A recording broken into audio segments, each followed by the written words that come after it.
Kasi Pag napakalaki kasi, no? pag bumaba yan, hindi mo masasabing hindi mo papaano kasi Kaya nga eh.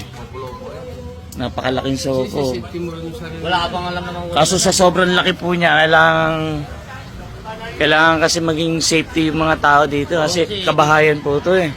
Eh yung laki po ng sawa, hindi po ordinaryo na eh, laki na eh. Halos gahita na eh, no? Paano kaya? So, hindi lang papatay. Eh, hindi, kung sa barangay taano dyan, ha?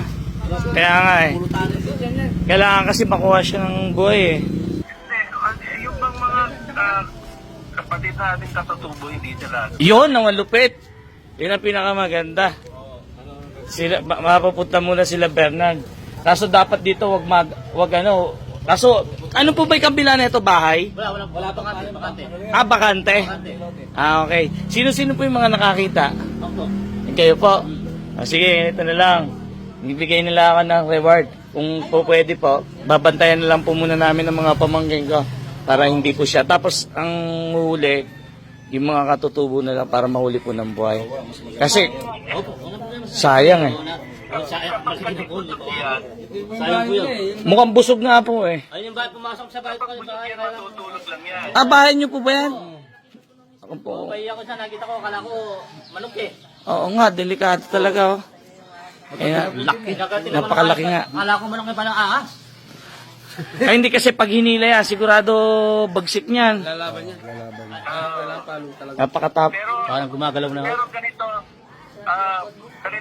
ang billing ko lang kung pag nanguhuli ng ahas, ano man, tinatakpan ng kung ano man na ng tela o sako yung ulo niya para hindi siya basta makakasalpang.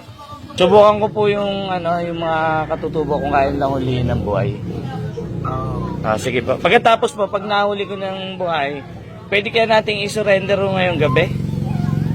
Eh, malakas ito eh. Naalala ko kasi, winasak yung sako na ito. Tapos yung screen na bakal, na kulungan, wasak. Pag ganyan nakalaki, malakas na yan. May na tela niya o ano. Net na screen na net. Alam niyo, may net ba kayong alam?